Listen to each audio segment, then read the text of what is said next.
Josh, do you want to? Yes, hello, and welcome to a special bonus episode of Heroes Die. My name is Josh, and I'll be your game master. And joining me today is our amazingly talented cast. So, without further ado, let's meet them. And Jason, you can go ahead and start. Yeah, my name is Jason Morgan, and today I'll be playing Arl Fenny, the unhoused monk who is doing his best to give up drinking forever. Okay, I guess I'll go Mhm. next. I am Paula. I am playing well, her name is Midge Wayward. She is a early 20s human who has struggled to hold down a job. She kind of makes ends meet by stealing and just general petty thievery these days. So, Okay. Me? How about you, Mike? Okay. My name is Mike Rigby. I'm going to be playing. What is his name? Alistair von Galt, who is from the von Galt family and is your quintessential paladin. Think shining armor, plume on his helmet, long blonde hair. Not very arrogant, but very religious, as you will soon find out. Okay. And last but not least, All right, I'm Andrew, and I'll be playing Bertram Whitlock, who's not that tall, kind of scholarly fellow, very timid, but aggressive under his breath. Like, gonna burn this place to the ground kind of vibes. excellent. Excellent. Well, thank you, folks. And thank you for the people watching at home. If this is your first time tuning in, welcome. If you've seen our show before, we're going to be doing something a little different today. We're going to be running an original, non canonical one shot. We'll still be dealing with heroes, dragons, those sorts of things. But instead of our normal campaign, we're going to have a new, unique characters. And instead of playing 5e, we'll be debuting a new system that I made called One Shot Fits All. It's setting neutral, pick up and play one shot system meant to skip all the fiddly bits and get you straight to the storytelling. But first, I'm going to make you sit through this. So make sure that if you're watching, you're following us on all the social medias. We got Twitter, Instagram, TikTok, and we're at Heroes Die Show. Chat with us on Discord. You can find the links below, and we'll probably have them in chat coming out soon. And if you want to support the show, make sure you like us, follow us, subscribe, click all whatever little engagement buttons you find that have our name attached to them. You can also hop on our Patreon, where, along with a bunch of other perks, you can get your own copy of the game we're playing today, now available to the public for the first time. So check it out and then hop on our Discord and let us know how you like it. So the other thing that's a little bit different today is that I'm no longer a mere mortal, and I actually stole Jason's seat. And I gotta say, it's way comfier over here. There's way more room. I don't know why you have such a big button that says Crit Rickbin right here, but well, we're not playing with Rickbin today. So I'll just go ahead, and with that, we can get started with our adventure. So each of you is a member of the Crown's Guard, whether that's through employment or volunteer, conscription. You've been sent by Constable Hill to the very outskirts of the monarchy's jurisdiction to the small village of Kindbrook, an agrarian community that has recently been plagued by mysterious disappearances. The village is becoming restless, having only recently agreed to be annexed by the Crown in exchange for protection from the roving bandits and powerful monsters that inhabit the nearby forests. The Crown insists that maintaining a hold on Kindbrook is imperative to their quest for expansion and for the safety of its inhabitants. While most Kindbrookians celebrated their inclusion in the kingdom, rejoicing in the stability and economic opportunities the monarchy offers, the recent disappearances have soured a small faction on ceding Kindbrook's independence. Intel gathered by Constable Hill suggests that a militia has begun forming, led by a half-giant named Greblin Densford. While the militia publicly claims they are only gathering to protect Kindbrook and investigate the disappearances, the Crown fears that creating an organized group of armed, able-bodied people, while public opinion is turning, may lead to rebellion. Your group has been tasked with discovering the cause of the disappearances and assuring the folks of Kindbrook that the Crown will protect them from any threats. So you've been sent on this task, and we can start our scene with all of you traveling for probably about 3 days from the capital. You had ample supplies, probably given some horses, maybe even a cart, but you were traveling for about 3 days, and you're just getting into Kindbrook.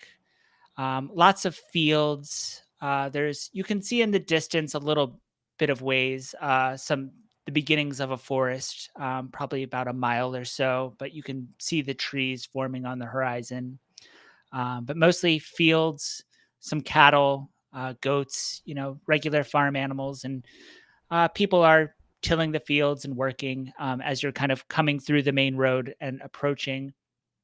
And you're at the outskirts of the town. There's some buildings. There's a tavern, a chapel, like a big open field that seems to just have people exchanging goods, produce, crops for money, like a trading post area. But you weren't really given a lot of other intelligence other than Greblin Densford might be forming a militia, and some people have gone missing.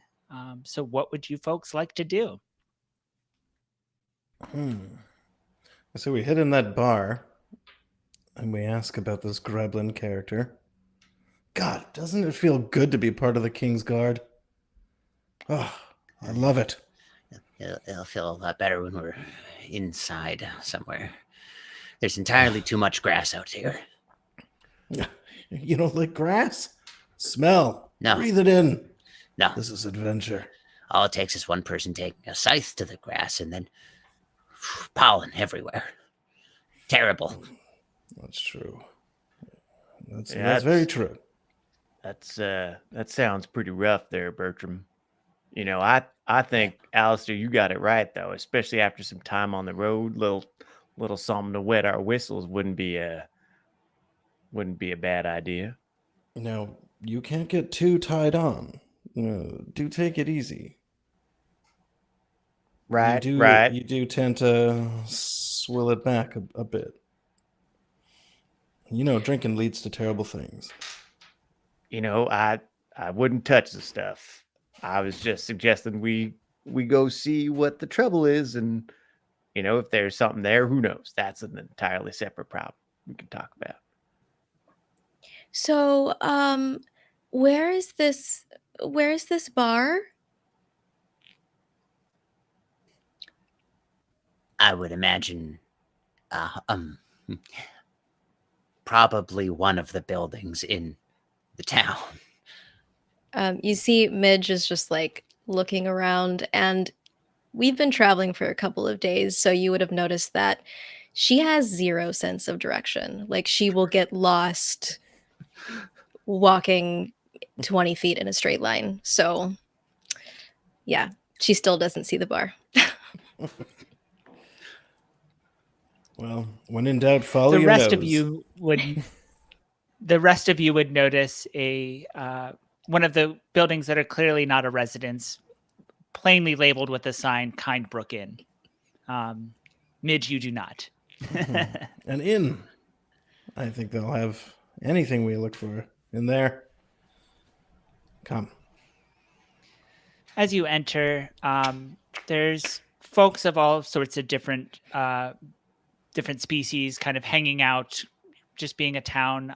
It's not very busy. There's probably about 3 tables with a couple folks at each table. And behind the bar is an old halfling woman. Arl steps in and looks around at the scene, looks at the bar, and then immediately turns and walks out and goes back to the porch and just stands there and takes some deep breaths. I go out to Arlen. Are you all right? I just need a minute there, Alistair. You go ahead and do your business without me. I'll just take a minute. All right, don't take too long, friend. I go back in. I go up to the person behind the bar. Greetings, sir. The old halfling woman looks up at you. Oh. What? Women, sorry, ma'am. What? Good day to you. Good day. She looks just very puzzled. Something the matter? I don't recognize you. You don't. Maybe you'll recognize my family. We're the Von Galts. You see. Her eyes just get wide. You're a city folk. That's right. It's so quaint here. I love it. Say, She starts to like brush some crumbs off of her top and is trying to straighten up. no You need, have madam. money, don't you? Plenty of it. Perfect. What can I do for you? And she just starts to pour some drinks and slides some ale in your direction. Not for me, fine. I don't know what to I'll take that then. Oh, here you Bertram go. just slides up, like almost having to climb up onto the bar stool. Midge will give him a hand, and she'll also take one of the ales. Thank you. I'm glad it's on your tab. No problem. Say, we are looking for information, I guess you could say. I know things. You do, don't you? I imagine someone in your position might learn a lot of things. Yes. Hear a lot of rumors. Oh, not much of a gossip. Does the name Greblin mean anything I to you? recognize him. You do? Oh, why? Has he come in here? You have money, right? Yes. This Greblin, does he come in here? Midge You will have look money, over and right? say, I think maybe she wants you to bribe her. Oh, I will not. But I will buy meals for people if that's what you'd like. How about that? How about you give us some information, and I'll buy a round of meals for my compatriots here. Okay, it sounds like you're trying to convince her of something. Absolutely. So, how good is your character at convincing people to trust them and generally? So, the way that it'll work is you'll assign this as one of your skills, and it can be persuasion, it can be called convincing, it could be as broad as, talking to folks. Doesn't need to be super exact. It's not gathering information from barkeep is not a great example of a skill. But what's the broad application? And then you can either decide, is that something I'm bad at? And you'll roll a d4. Is that something someone like me might be good at? You'd roll a d6. Or you specifically, are you good at this? And if so, are you d8 good, d10 good, or d12 good at that skill? So tell me what skill you want and tell me what dice you want to roll to see if she is okay with that deal. Right. I imagine him, Alistair, using a lot of his charm throughout his life, and being like this, like dashing, kind of pompousy dude. I imagine him being quite good at it. Okay. So like maybe so I think a the D8? skill then would be charm. Charm. Right. I like that as the description. And that's not like a magical, I'm casting a charm, but just your natural charisma and you're a charming, dashing fellow. That's right. So we can call the skill charm. And then do you want to make that a D8, a D10, or a D12? That's up to you. But you can only pick, once you pick one, you won't be able to pick another skill at that level. So how important is that to you? I think this would be a D8. Okay. So go ahead and roll your d8, and then we'll see if she believes you. Okay. I flash a smile. 2.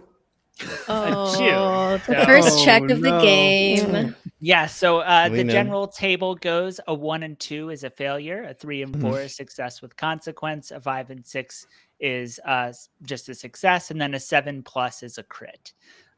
So you getting a 2, she looks at you and says, if you give me money for food, I can give you food. If you give me money for information, I can give you information. Ugh, this is useless. Midge No. will call her over and say, I can give you money for information. And then she's going to hand over, like, I don't know, are we using the same currency? Yeah, just sh- gold. We can just call it gold. I don't think Midge has any gold, so she'll hand over like a few copper. Okay. What do you want to know? Yeah, we're looking for that guy. The one that Alistair said. I know Greblin. Yeah. Okay. What do you know? He's tall. Oh, okay. And she Fantastic. looks at the 2 copper in her hand. Yeah, I know that he's tall. And she puts it in her pocket. All right, look. You're Look, wasting your I- time with this one. No, I have research grants to get back to. Okay, here. How much do you want to tell us where he is, what he 20 looks gold. like? Suddenly she gets very cold and serious and just 20 gold. That's a lot of money for someone who won't live long, but okay. Life expectancy in the country is not nearly as high as in the cities, but that's just math. 20 gold. She quickly puts it into her pocket, doesn't even bother to count it. And her face gets back to that kind of dead stare that she had before. And do you want his house address? I can give you directions. Sure. She pulls out like a little piece of parchment and has a quill and some ink and quickly sketches out a map, puts a big X and says, "You're here." Draws a little line, kind of curves and bends and says, "He's there." And then puts a couple little marks. That's the chapel. Go past that. You want to go around the trading post, and then his house will be the big one with the red door.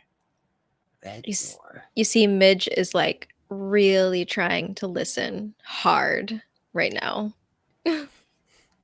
It's okay. It's okay. Reading's not everyone's strong suit, or listening, I suppose. We have a map.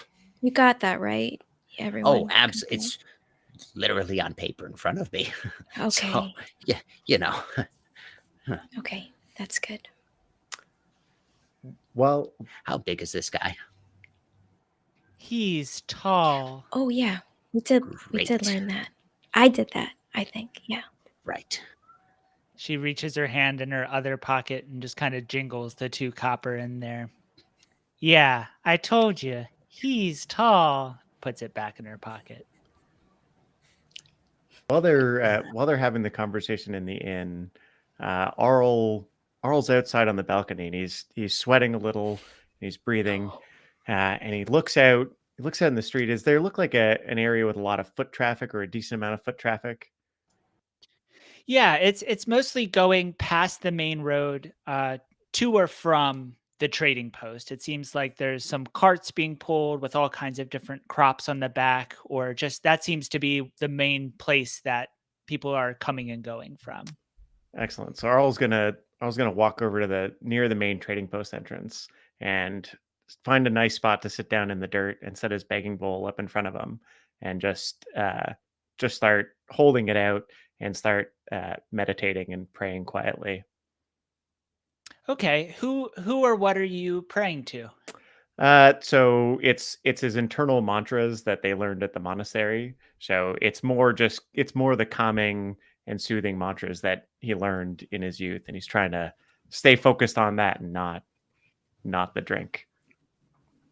Okay. So unless you want to make this one of your special skills, give me a d6 for how effective this is. And again, if you want to roll something higher, you can, but that'll take one of your skill slots. Otherwise, you can roll a d6 and we'll see how No, I think effective it is. Arl, like centering himself and finding peace is one of the things that he always wanted to be good at, and thought he was good at until he got pressed, and now he's found out that he's actually not good at it at all. Oh, okay. In that case, maybe give me Yeah. a d4 and we'll see how it goes. Excellent. 2. 2. Yeah, you are sweating bullets. You are shaking. You keep trying this, affirmations and these mantras, but